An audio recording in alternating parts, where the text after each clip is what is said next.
ഒരു സ്വതന്ത്ര പരമാധികാര രാജ്യമായ ഇറാനെയും ഇറാനിലെ ജനതയും ഇറാനിലെ നേതാക്കന്മാരെയും കുറിച്ച് നീചമായി സംസാരിക്കുകയും സംസ്കാര ചടങ്ങുകൾ നടക്കുമ്പോൾ തന്നെ ഇറാനിലെ പല ഭാഗങ്ങളിലും അമേരിക്ക ആക്രമണം അഴിച്ചുകയും ചെയ്തു. ഇറാനെ സംബന്ധിച്ചിടത്തോളം മുന്നിലുള്ള ഏക മാർഗം അവരുടെ ആവുന്നത്ര ശക്തി ഉപയോഗിച്ചുകൊണ്ട് തിരിച്ചടിക്കുക എന്നുള്ളതാണ്. ഇപ്പോൾ എനിക്ക് വല്ലതും സംഭവിക്കുകയാണെന്നുണ്ടെങ്കിൽ ഈ വലിയ പ്രത്യാഘാതങ്ങളുണ്ടാവും, അത് ഞാൻ തന്നെ ഉത്തരവിടും എന്നാണ് ട്രംപ് പറയുന്നത്. ഇറാൻ്റെ ഏറ്റവും സന്ദിഗ്ധമായ ഘട്ടത്തിൽ റഷ്യ സഹായത്തിനെത്തിയിട്ടുണ്ട് എന്നുള്ളത് ആ രാജ്യത്തിൻ്റെ ഇന്നും നിലനിൽക്കുന്ന ഉറച്ച പിന്തുണയുടെ ലക്ഷണം തന്നെയാണ്.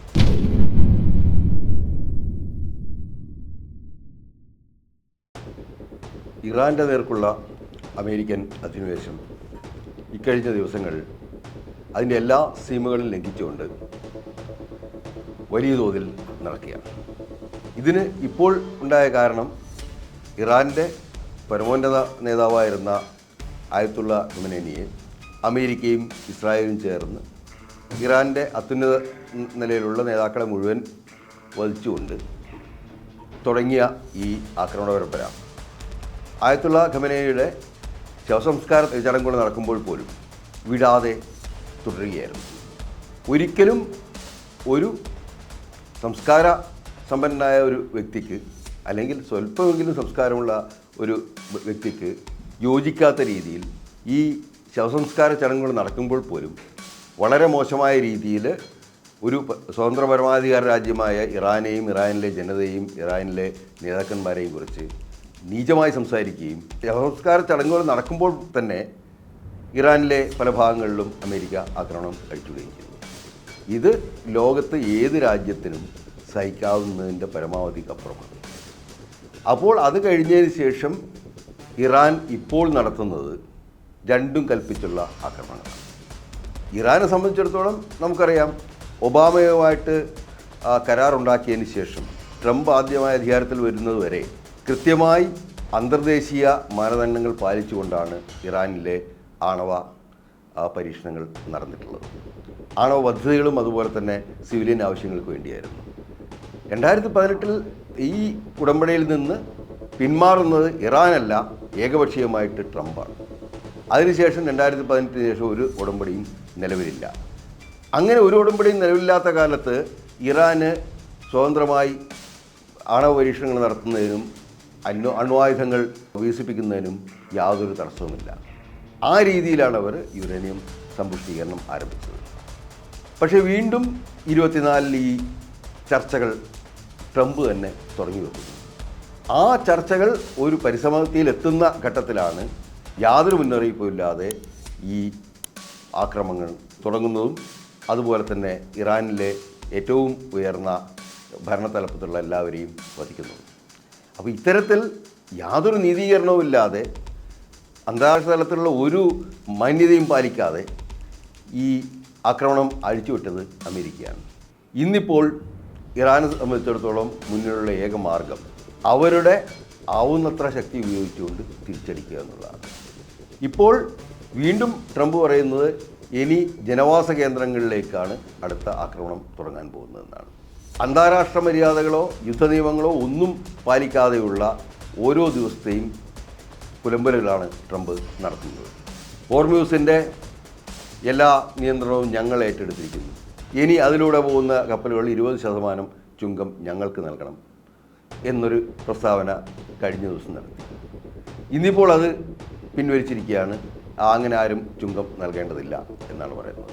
ഇത്തരത്തിൽ ഒരു സ്ഥിരതയുമില്ലാതെ ഓരോ ദിവസവും ഓരോ കാര്യങ്ങൾ വിളിച്ചു പറഞ്ഞുകൊണ്ട് ലോകത്തിലെ സമാധാനം പൂർണ്ണമായി നശിപ്പിക്കുന്ന രീതിയിലാണ് ട്രംപിൻ്റെ നീക്കങ്ങൾ. ഇതിനെല്ലാം പിന്തുണ നൽകുന്ന ആകട്ടെ നെതന്യാഹു എന്ന മറ്റൊരു യുദ്ധ കുറ്റവാളിയുമാണ്. ഇപ്പോൾ എനിക്ക് വല്ലതും സംഭവിക്കുകയാണെന്നുണ്ടെങ്കിൽ ഈ വലിയ പ്രത്യാഘാതങ്ങളുണ്ടാവും, അത് ഞാൻ തന്നെ ഉത്തരവിടും എന്നാണ് ട്രംപ് പറയുന്നത്. അങ്ങനെ ട്രംപിന് വല്ലതും സംഭവിച്ചു കഴിഞ്ഞാൽ അങ്ങനെ അടുത്ത വരുന്ന പ്രസിഡൻ്റാണ്, ഇപ്പോൾ നിലവിലുള്ള വൈസ് പ്രസിഡൻ്റാണ് അമേരിക്കൻ ഭരണഘടന അനുസരിച്ചിട്ട് പ്രസിഡൻ്റ് ഇല്ലെങ്കിൽ ആ സ്ഥാനത്തേക്ക് താൽക്കാലികമായിട്ട് വരിക.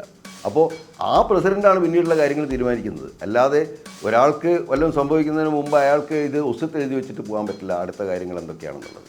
അപ്പോൾ ഇത്തരത്തിൽ യാതൊരു തരത്തിലും നീതീകരിക്കാനാവാത്ത പ്രസ്താവനകളും നീതീകരിക്കാനാവാത്ത പ്രവൃത്തികളുമാണ് ട്രംപിൻ്റെയും നെതന്യാഹുവിൻ്റെയും കയ്യിൽ നിന്നുണ്ടാവുന്നത്. ഈ അവസ്ഥ ബാധിക്കുന്നത് ലോകത്തിലെ എല്ലാ രാജ്യങ്ങളെയാണ്.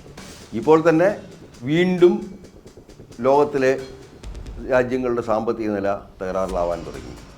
എണ്ണ നീക്കം വലിയ തോതിൽ മുടങ്ങാൻ തുടങ്ങിയിട്ടുണ്ട്. അതുപോലെ ഇപ്പോൾ UAE, മറ്റു പശ്ചിമേഷ്യൻ രാജ്യങ്ങൾ, ഇവയിലെല്ലാം നടക്കുന്ന ആക്രമണങ്ങളിൽ വലിയ നാശം സംഭവിക്കുകയാണ്. അത് മറ്റു മാർക്കറ്റുകളെയും, നമ്മുടെ ഉപഭോക്തൃക്കളുടെ മാർക്കറ്റായാലും ടൂറിസമായാലും മറ്റു കച്ചവടങ്ങളായാലും എല്ലാം തന്നെ വലിയ രീതിയിൽ അത് ബാധിക്കും. ആ ബാധിക്കുന്ന കാര്യങ്ങൾ വളരെ പെട്ടെന്നൊന്നും തന്നെ അത് നേരെയാക്കാനും സാധിക്കില്ല. ഈ ആക്രമണങ്ങൾ ഓരോ ദിവസവും മുന്നോട്ട് പോകുന്തോറും ഇറാൻ അതിൻ്റെ എല്ലാ ശക്തിയും ഉപയോഗിച്ച് തിരിച്ചടിക്കും. ഇപ്പോൾ ഇറാൻ മാത്രമല്ല, ഇപ്പോൾ ഒരു മൂന്നാം ലോകമഹായുദ്ധത്തിൻ്റെ മുന്നിലാണ് നമ്മൾ എത്തിച്ചേർന്ന് നിൽക്കുന്നത്. ഇറാന് കൃത്യമായ പിന്തുണയുമായിട്ട് റഷ്യയുടെ ഡൂംസ്ഡേ വിമാനം അവിടെ എത്തിക്കഴിഞ്ഞു. ആ വിമാനം, റഷ്യയുടെ കയ്യിൽ അത്തരത്തിലുള്ള 10-15 വിമാനങ്ങളാണുള്ളത്. ഒരു ന്യൂക്ലിയർ എമർജൻസിയിൽ പോലും ആ വിമാനത്തിൽ ഇരുന്നുകൊണ്ട് വിവിധ സൈനിക ഘടകങ്ങളെ നിയന്ത്രിക്കുവാനും അതുപോലെ തന്നെ ആവശ്യമായ കമാൻഡുകൾ നൽകുവാനും സാധിക്കും എന്നുള്ളതാണ് അതിൻ്റെ പ്രത്യേകത. ആ വിമാനം ടെഹ്റാനിൽ എത്തിക്കഴിഞ്ഞു.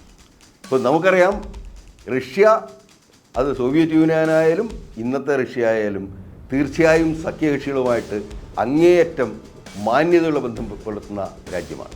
ഇന്ത്യയിൽ തന്നെ എടുത്തു കഴിഞ്ഞാൽ 71-ലെ ബംഗ്ലാദേശ് യുദ്ധത്തെക്കുറിച്ച് നമ്മൾ ഓർക്കേണ്ടി വരും. അമേരിക്കയുടെ 7ാം കപ്പൽപ്പട നീങ്ങിയപ്പോൾ അതിനെ ചെറുക്കാൻ എത്തിച്ചേർന്നത് റഷ്യയുടെ നാവികപ്പടയാണ്. റഷ്യൻ നാവികപ്പട നീങ്ങിയപ്പോഴാണ് അമേരിക്കൻ 7ാം കപ്പൽപ്പട അതിൻ്റെ പടനീക്കം അവസാനിപ്പിച്ചത്.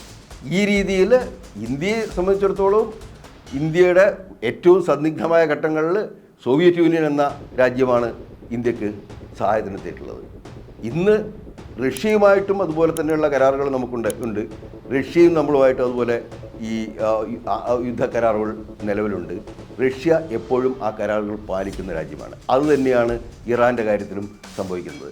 ഇറാനും റഷ്യയുമായിട്ട് തന്നെ പലതരത്തിലുള്ള കരാറുകൾ നിലവിലുണ്ട്.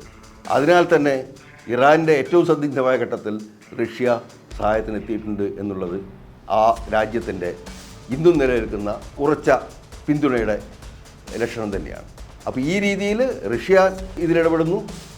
അത് കഴിയുമ്പോൾ ചൈനയും വെറുതെ ഇരിക്കില്ല.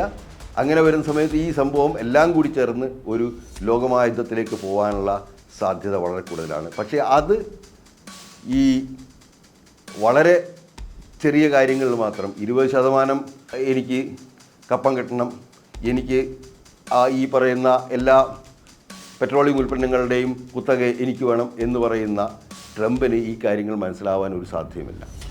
അതുപോലെ തന്നെ നെതന്യാഹുവിനെ സംബന്ധിച്ചിടത്തോളം അമേരിക്കയ്ക്ക് എന്ത് സംഭവിച്ചാലും നെതന്യാഹുവിന് പ്രത്യേകിച്ചൊന്നുമില്ല. നെതന്യാഹുവിന് ഒക്ടോബറിൽ വരുന്ന ഈ തെരഞ്ഞെടുപ്പിൽ ഇസ്രായേലിൽ വിജയം നേടണം. അതിനുവേണ്ടി ഇസ്രായേലിനെ തന്നെ ബലികൊടുക്കാനും നെതന്യാഹു തയ്യാറാണ്. ഇത്തരത്തിലുള്ള വളരെ സന്നിഗ്ധമായ ഒരു സ്ഥിതിവിശേഷമാണ് ഇന്ന് പശ്ചിമേഷ്യൻ യുദ്ധം എത്തിച്ചേർന്നിരിക്കുന്നത്. ഇനിയുള്ള ദിവസങ്ങൾ അങ്ങേയറ്റം പ്രാധാന്യമർഹിക്കുന്നതാണ്. ഈ ദിവസങ്ങളിൽ ഈ യുദ്ധം ഒരു മൂന്നാം ലോകമഹായുദ്ധമായി പരിണമിക്കാനുള്ള സാധ്യതകൾ ഏറെയാണ്. അത്തരത്തിൽ ഒരു യുദ്ധം നടക്കുകയാണെന്നുണ്ടെങ്കിൽ അതിൻ്റെ പരിക്ക് മാറണമെന്നുണ്ടെങ്കിൽ, ലോക ജനത അതിൽ നിന്ന് രക്ഷപ്പെടണമെന്നുണ്ടെങ്കിൽ ഇനിയും 1 നൂറ്റാണ്ടെങ്കിലും കാത്തിരിക്കേണ്ടി വരും.